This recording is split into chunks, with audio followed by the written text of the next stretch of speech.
Hello বন্ধুরা, সবাইকে জানাই গুড মর্নিং। তো তোমরা সবাই কেমন আছো? আশা করি ভালো আছো, সুস্থ আছো। তো আবার একটা নিউ ব্লগ ভিডিও নিয়ে তোমাদের সামনে চলে এলাম। এই যে ছাদে থেকেই ব্লগ ভিডিওটা শুরু করে দিয়েছি। আর দেখো আজকে কিন্তু মেঘলা মেঘলা আকাশ, আর সূর্য মামা কিন্তু এতটুকু মানে দেখা দিচ্ছে না। জানি না বেলা করে আদৌ দেখা দেবে কিনা সেটাও জানি না, আবার বৃষ্টি পড়বে কিনা সেটাও বুঝতে পারছি না। তো এই যে কালকে রাত্রে হয়েছে ভালোই বৃষ্টি, তোমরা এই ছাদটা দেখলেই বুঝতে পারবে কতটা ভিজে ভিজে হয়ে আছে। আর এই যে কি সুন্দর হাওয়া দিচ্ছে, দেখো খুবই জোরে জোরে হাওয়া দিচ্ছে, আর রোদ্দুর এতটুকুও নেই। গাছগুলো দেখছো কি সুন্দর মাথা নাড়িয়ে নাড়িয়ে দুলছে, খুবই ভালো লাগছে হাওয়াটা। মানে মনে হচ্ছে দুহাত বাড়িয়ে হাওয়াটাকে উপভোগ করি, প্রকৃতির হাওয়া একদম মন শরীর দুটোই ছুঁয়ে যাচ্ছে, এত ভালো লাগছে, মানে সুন্দর লাগছে, মানে একদম ঠান্ডা হয়ে যাচ্ছে, শরীরটা বেশ শীতল হয়ে যাচ্ছে, মানে মনে একটা আলাদাই শান্তি অনুভূতি কাজ করছে এই প্রকৃতির হাওয়া মানে গ্রহণ করতে আর কি। আসলে যতই আমরা ফ্যান খাই, এসি খাই, কুলারের হাওয়া খাই, সব কিছু এই প্রকৃতির হাওয়ার কাছে একদমই মানে কিছুই না, কিছুই না। দেখো এই আম গাছটা কত জোরে জোরে মাথা দোলাচ্ছে, কি ভালো লাগছে দেখতে, তাই না? তো আমাদের গাছের ফুলগুলো তো সব তোলা হয়ে গিয়েছে, ভগবানের চরণে মানে দেওয়া হয়ে গিয়েছে, আসলে পুজো হয়ে গিয়েছে। তো তার জন্যই ফুলগুলো তোমরা দেখতে পাচ্ছ না, ওই একটা দুটো ফুলই গাছে রাখা হয়েছে। ওই যে দেখেছো, ওই যে ওই গাছগুলো তোমাদেরকে দেখাই আমি। এই যে এখানেও একটা কিন্তু ফুল আছে। এই ফুলটা কি কিউট দেখতে, তাই না বন্ধুরা? খুব কিউট দেখতে। তো চলো বন্ধুরা, তোমরা ভিডিওটা দেখতে থাকো, আশা করি তোমাদের খুবই ভালো লাগবে। আর আজ তো হচ্ছে বিপত্তারিণী, রথের পরেই হয় এটা বিপত্তারিণী। আজ তো একটা বাঙালির একটা মানে মানে কি বলবো, মানে বিশাল একটা ওই যে ধাগা, বিপত্তারিণীর যে ধাগাটা আমরা হাতের মধ্যে বাঁধি সেটা হচ্ছে একটা বাঙালির ইমোশন, মানে খুবই ইমোশন, মানে ভক্তের যে ভগবানের প্রতি যে বিশ্বাস, এই ধাগাটা মানে আমরা বাঁধি ওটাই ইয়ে করে যে সব বিপদ আপদ থেকে মা বিপত্তারিণী আমাদেরকে রক্ষা করবে, এই বিশ্বাস। তো এটা হচ্ছে মানে মানে ভক্তের মানে ভগবানের প্রতি যে মেলবন্ধন, সেটারই একটা প্রতীক বলতে পারো। আমি জানি না আমি কি বলছি না বলছি, আমি জানি না, যদি আমার কোনো কিছু বলাতে ভুল ত্রুটি হয়ে থাকে আমাকে তোমরা ক্ষমা করো। মানে আমার মনে যেটুকু আর কি কথা, আমি যেটুকু জানি, যেটুকু আমার মনে হয় সেটুকুই আমি তোমাদের সাথে শেয়ার করি, কোনো কিছু বাড়িয়ে বা কোনো কিছু এ করে আমি শেয়ার করি না। আমার মন যেটা বলে আমি সেটাই তোমাদেরকেও বলি, কারণ তোমরা আমার ফ্যামিলি, তোমাদের সাথে আমার সবটাই বলতে শেয়ার করতে ভালো লাগে, ইচ্ছা করে, তো সেটাই আমি বললাম। তো আজ হচ্ছে বিপত্তারিণীর ব্রত। তো সবাই মা বিপত্তারিণী সবাইকে রক্ষা করুক, সব বিপদ আপদ থেকে ভালো রাখুক, সুস্থ রাখুক। মানে একটাই মানে চাওয়া পাওয়া ভগবানের কাছে, শরীর যেন সর্বদা সবারই সুস্থ থাকে, কারণ এটাই হচ্ছে আসল। তো টাকা পয়সা অর্থ আরও যা কিছু, এগুলো কিন্তু সব কিছুই মানে কিছুই ম্যাটার করে না যদি শরীর সবারই সুস্থ থাকে, মনে শান্তি থাকে। তো শরীর সুস্থ থাকলেই কিন্তু মনও ভালো থাকে। তো তার জন্যে ভগবানের কাছে একটাই চাওয়া পাওয়া, সবাইকে ভগবান সুস্থ রাখুক, শরীরটাকে সুস্থ রাখুক, ভালো রাখুক, শান্তি যেন সবার মনে বজায় থাকে, মায়ের কাছে এটাই প্রার্থনা। তো অনেক বকবক করে ফেললাম, অনেক কম বেশি কথা বলে ফেললাম, জানি না কি কম বেশি কথা বলে ফেলেছি, কোনো ভুল ত্রুটি কথা আমার মুখ দিয়ে বেরিয়ে গিয়েছে কি না। তো যাই হোক, যেটুকুই বলে থাকি তোমরা আমাকে ক্ষমা করো। তো চলো বন্ধুরা, এই যে সূর্য মামা একটুখানি উঁকি দিয়েছে, এই যে হালকা মুখে রোদের ছটাটা এসে পড়ছে, এই যে প্রকৃতির হাওয়ার পরে এই যে হালকা মানে মিষ্টি রোদের তাপটা মুখে এসে পড়ছে না, এটা একটা সেই দারুণ দারুণ ব্যাপার। এই দেখো, এই দেখো, ফাইনালি সূর্য মামা উঠে পড়েছে, আর এই দেখো দেখাও দিয়ে দিয়েছে। আমি জানি না ক্যামেরাতে কতটা কি বোঝা যাচ্ছে, বাট এই দেখো আমি তোমাদেরকে কতটা কি দেখাতে পারছি জানি না, কারণ আমার মুখে এসে রোদের ছটাটা পড়ছে, মিষ্টি রোদের ছটা, খুবই ভালো লাগছে। তো চলো বন্ধুরা, আর বেশি বকবক করবো না, অনেক বকবক করে ফেললাম। গবলু দিদি ঘুম থেকে উঠে পড়েছে, এই দেখো গবলু দিদি ছাদেও চলে এসেছে, এই দেখো। তো চলো তোমাদের সামনে আবার পরে আসছি, দেখেছো রোদ ঝলমল করছে একদম, এই দেখো এই জায়গাটা এতক্ষণ ছায়া ছিল, এখন দেখো সূর্যের তাপে কি সুন্দর ঝলমল করছে, আর ওই যে গবলু দিদি ওখানে। তো চলো বন্ধুরা, তোমাদের সামনে পরে আসছি। তো এই দেখো বন্ধুরা, ছাদে থেকে চলে এসেছি, ছাদে থেকে চলে এসে বসিয়ে দিয়েছি সবার প্রথমে চা, যেটা সকালবেলায় না খেলে একটু নয়। তো এই যে দুধ চা বসিয়ে দিয়েছি, চাটা আমার হয়ে এসেছে। তারপর এদিকে বসিয়ে দিয়েছি লিকার চা, যেটা মেয়ে খাবে। মেয়ে তো ঘুম থেকে উঠে গিয়েছে, তোমরা তো দেখলেই। তো তারপরে এই যে মেয়েকে দিয়ে দিয়েছি ব্রাশ, ব্রাশে করে ওকে বললাম যে তুমি দাঁতটা মেজে নাও। ও নিজে নিজেই দাঁতটা মেজে মুখটা ধুয়ে নেবে। তারপর আমরা একসাথে বসেই চা খাবো, মা আর মেয়ে মিলে। গবলু এখন গবলু তো উঠেছে, কিন্তু ওকে এখন হরলিক্স করে দিই, ওকে হরলিক্স করে দেবো। বাবার কাছে আছে, বাবার কাছ থেকে আসুক, দিয়ে তারপরে তখন ওকে হরলিক্স দেবো আর বিস্কুট দেবো। তারপর আবার জলখাবারের জন্য একটু আলু ভাজা করবো ভাবছি, আজকে মুড়ি দিয়ে আলু ভাজা খাবো। তো দেখা যাক কতটা কী হচ্ছে। তো তারপরে দেখো মেয়েকে চা দিয়ে দিয়েছি, মেয়ে এখন বসে বসে চা আর বিস্কুট খাচ্ছে। আর আমি ওর আগেই চা খেয়ে নিয়েছি। ও বাবার কাছে গিয়েছিলো, যেহেতু ভাই বাবার কাছে আছে তার জন্য ও একটু বাবার কাছে গিয়েছিলো, বাবার সাথে একটু খেলা করছিল। তো তারপরে এলো, ওকে চাটা দিয়ে দিলাম আমি। তো তারপরে এই যে আজকে মা বিপত্তারিণীর প্রসাদ আমাদের পুজো দেওয়া হয়েছিল, তো এই যে প্রসাদ নিয়ে নেবো, সেটাও তোমাদের সাথে একটু শেয়ার করলাম। তো চলো প্রসাদ নিই। তো তারপরে এই যে বন্ধুরা চলে এসেছি রান্নাঘরে আবার আলু ভাজা করতে। তোমাদেরকে তো সকালেই বললাম যে আজকে জলখাবারে একটু আলু ভাজা বানাবো মুড়ি খাওয়ার জন্য, তো সেটাই এখন আমি বানাচ্ছি আলু ভাজাটা। এদের লেবু লেবু লেবু কাটলাম, এটা দিদিকে দিলাম, আয় তুইও নিয়ে যা, আমাকে একটা দে তো। টক না মিষ্টি? টক টক না মিষ্টি? মিষ্টি। ওইদিকে যা, দিদি বলছে টক, ভাই কি বলছে দেখি, ভাই টক না মিষ্টি? টক। টক। হাতে চাবি নিয়েছিস আবার গাড়ির? খাও, আমাকে একটা দে তো, আর একটা দে তো। স্টার্ট হয়ে যাবে, কালকে স্টার্ট হয়ে গিয়েছিল, ব্যাস আর নেবো না, খা। কি খাচ্ছ? কি লেবু? শোন শোন, তাকায় দিকায়, এই কি লেবু? এইদিকে আয়, ওদিক থেকে এদিকে সরে আয়। কি লেবু খাচ্ছ?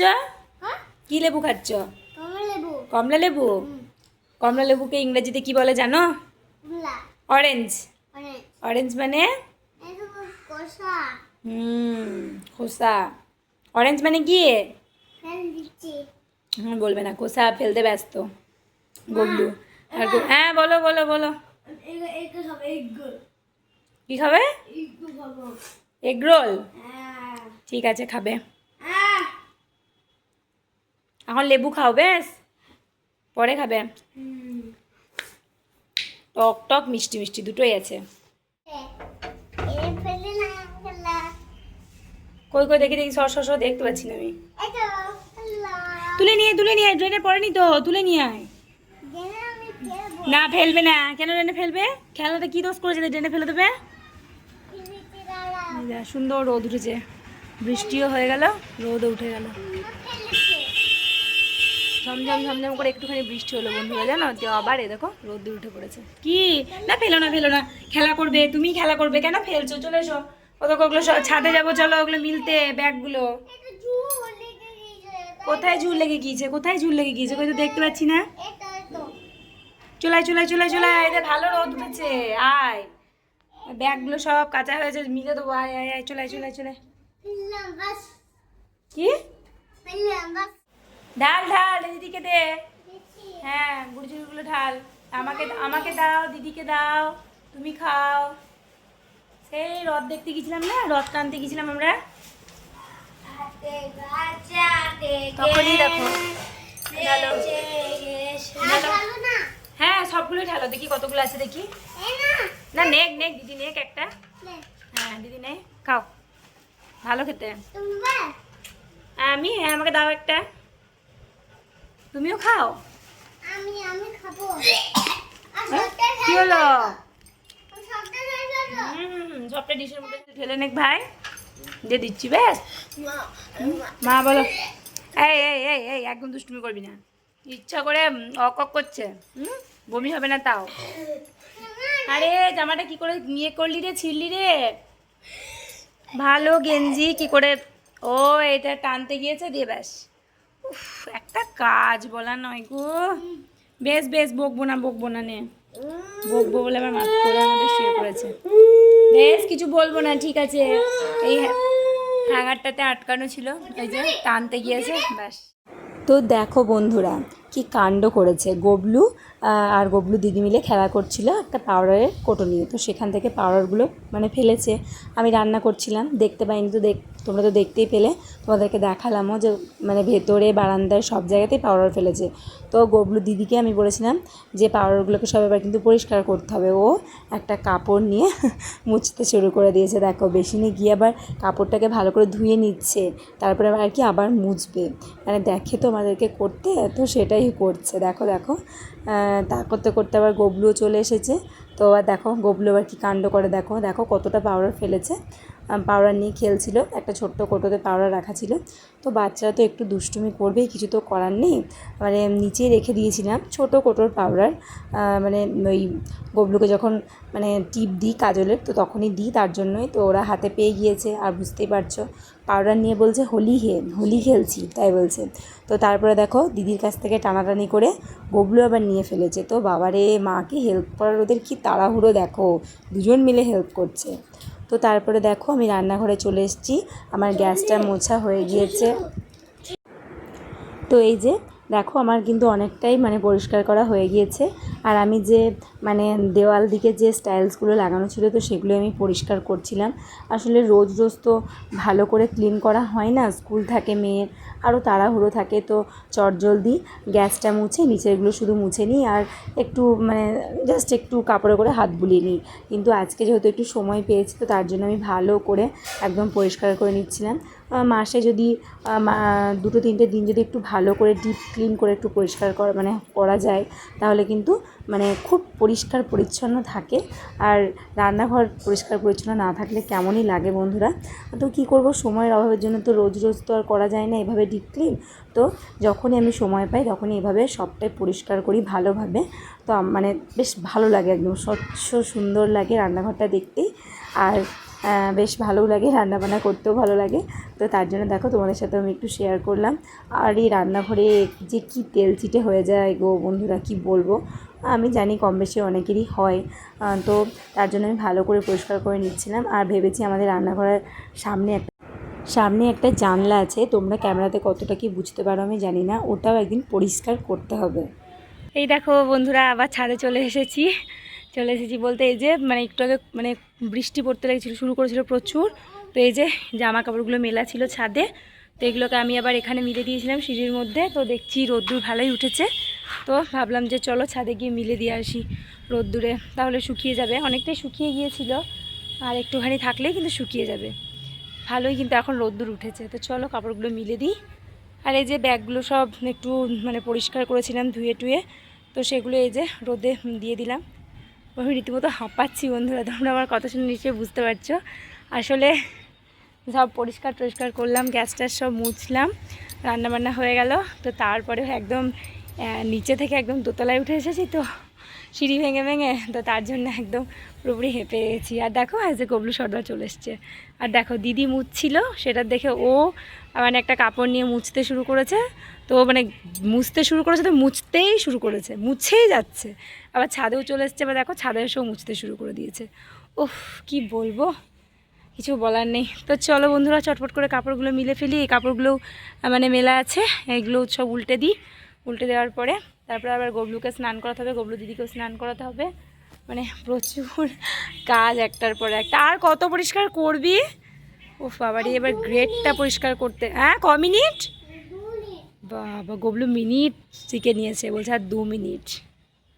তা ভালো কথা, করো পরিষ্কার, আমার একটু হেল্প হচ্ছে, পরিষ্কার করে দিচ্ছে ঘর বাড়ি গবলু। তো চলো বন্ধুরা আবার তোমাদের সামনে পরে আসছি।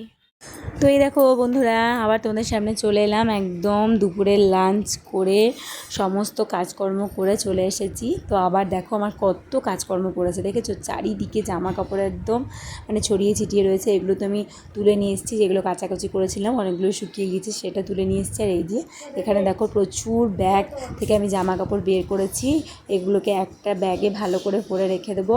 আসলে আমাদের ডাইনিংয়ের একটা টেবিল আছে, সেই টেবিলের তলাটা খুবই নোংরা হয়েছিল, তো তোমাদেরকে তো বললামই আমি যেদিনই সময় পাই সেদিনই আমি পরিষ্কার করতে শুরু করে দিই। তো ভেবেছি আজকে দুপুরবেলাটা না ঘুমিয়ে আমি এখানটা সব পরিষ্কার করব। তো তার জন্যেই ভাবলাম তোমাদের সাথে একটুখানি শেয়ার করি। কাজ টাজ করা তো সেরকমভাবে শেয়ার করতে পারবো না। দেখো মেয়ের শাড়ি, ছোট্ট যখন মেয়ে আরও ছোট্ট ছিল তখন শাড়ি কিনে দিয়েছিলাম, একটা বছর সরস্বতী পুজোর সময় পরিয়েছিলাম। আর এই যে কত জামা কাপড় দেখেছো, ছোট্ট ছোট্ট জামা কাপড় আমার মেয়ের আর ছেলের। এই যে ছোট্ট একটা মেয়ের স্কার্ট, এই জামা কাপড়গুলোর দিকে দেখছিলাম আর মনে হচ্ছিল যে এই তো ওরা কয়টুকু ছিল, কত বড় হয়ে গেল, কত তাড়াতাড়ি সময়গুলো চলে গেল, দিনগুলো চলে গেল। সেই ছোট্ট ছোট্ট জামা দেখো, এই যে এই গবলুর এই জামাটা একদম নতুন হয়ে আছে, ওই 2-1 দিনই পরেছিল, তারপরেই ছোট হয়ে গিয়েছিল। আর মানে জামাটা ছোট হয়নি, গবলু একটুখানি বড় হয়ে গিয়েছিল। তো এই যে জামাগুলো আমি একটা ব্যাগের মধ্যে সুন্দর করে ভাঁজ করে ভরে তুলে রেখে দেবো। কোনো দিন যদি দরকার হয় কাউকে দেওয়ার জন্য তখন দেব। আসলে ওখানটাতে ছিল তো টেবিল তলাটা কেমন দেখতে খারাপ লাগছিল, তার জন্য একটা জায়গাতে রেখে জায়গাটাকে সুন্দর করে পরিষ্কার করে রাখবো আর কি। তো দেখা যাক আজকে কতটা কি করতে পারছি। আজকে যদি না হয় তাহলে আর একটা দিন আমাকে করতে হবে। আসলে একা হাতে তো দেখা যাক কতটা কি পারি। আর গবলু দিদি যদি এবার চলে আসে তখন আবার কাজে তখন একটু আর কি সমস্যা তো হবেই, ওরাও তখন আমার সাথে সাথে কাজ করতে শুরু করে দেবে। তো দেখা যাক কতদূর কী করতে পারছি। এই যে ব্যাগগুলো আমি সব সাইডে রেখে দিয়েছি, আর দেখো ঘড়িতে এখন বাজে 3:15। তো দেখি কতদূর কী করা যাচ্ছে। তো ছোট্ট ছোট্ট জামাগুলো দেখলে সত্যি মনে হয় যে সময়টা কত তাড়াতাড়ি চলে গেল। তো তারপরে তো দেখো বন্ধুরা চলে এসছে একদম সন্ধ্যাবেলায়, রান্নাঘরেই আবার রান্নাঘর থেকে আবার ভিডিও করছি। এই যে ম্যাগি নিয়ে চলে এসেছে গবলু দিদি, আর এই যে ম্যাগিতে আমি জলটাও বসিয়ে দিয়েছি ম্যাগির, তো ওদেরকে একটু বানিয়ে দেবো জল ম্যাগি, ওরা তো জল ম্যাগি খেতেই বেশি পছন্দ করে। আর এদিকে প্রেশার কুকারে আমি আলু সিটি মেরে রেখেছি, আর পোস্তটাও আমার বাটা হয়ে গেছে। এদিকে ভাতও বসিয়ে দিয়েছি, রাতটা হবে আজকে গরম গরম আলু পোস্ত আর গরম গরম ভাত। তো এই যে আর গবলু দেখো কী করছে, কাঁচা ম্যাগিগুলোকে পাঁপড়ের মতন করে খাচ্ছে। আর এই যে ম্যাগিটাও আমার আর হয়ে এসেছে, ম্যাগিটা হয়ে গেলে ওদেরকে গরম গরম খেতে দিয়ে দেবো। টিফিন একটু করে নেবে সন্ধ্যাবেলায়, তারপর রাত্রে তখন আলু পোস্ত দিয়ে ভাত খাবে। তো ওরা এরকমভাবে জল দিয়ে ম্যাগি খেতেই বেশি পছন্দ করে ভাজা ম্যাগিটার থেকে। তো তার জন্য আমি বেশিরভাগ দিনই জল দিয়ে ম্যাগি করে দিই। তারপরে দেখো আমি পোস্তটাকেও বসিয়ে দিয়েছি, পোস্তটাকে একটু কষিয়ে নিয়েছি, কিছুই দিইনি, শুধু 5 ফোড়ন দিয়েছি আর টমেটো দিয়েছি, ব্যাস আর কিছুই দিইনি। একদম পুরোপুরি নিরামিষেই আলু পোস্তটা করব। আর কাঁচা লঙ্কা বেটে দিয়েছি পোস্ত বাটাটার সঙ্গে, যাতে ফ্লেভারটাও ভালো ওঠে আর খেতেও টেস্ট হয়। তো তারপরে দেখো আমি একটু কষিয়ে নেওয়ার পরেই জল দিয়ে দিলাম। জলটা দেওয়ার পরে একটু ফুটে এলেই পোস্তটা দিয়ে দেবো, দিয়ে একটুখানি আর একটু ফুটে গেলেই তখন আমার কমপ্লিট হয়ে যাবে আলু পোস্ত। তো তোমরা কারা কারা আলু পোস্ত খেতে ভালোবাসো আর কারা কারা পোস্তর বড়া খেতে ভালোবাসো অবশ্যই আমাকে কিন্তু কমেন্ট করে জানিও। আমাকে পোস্ত খেতে আমি ভালোবাসি, কিন্তু খুব যে ভালোবাসি তা নয়, মোটামুটি বাসি। তবে পোস্তর বড়াটা খেতে আমাকে খুবই ভালো লাগে। আর এই যে পোস্তটা ফুটছে না, তখন যে একটা সুন্দর স্মেল ওঠে, ওটা যে এত ভালো লাগে, মনে হয় যে সত্যি খুব সুন্দর একটা কিন্তু স্মেল ওঠে বলো, যখন পোস্তটা যখন টকবক টকবক করে ফোটে। আর কাঁচা লঙ্কা যদি দেওয়া হয় তাহলে কাঁচা লঙ্কার ফ্লেভারটা তো আরও সুন্দর। তো আজকের ভিডিওটা এই পর্যন্তই, টাটা।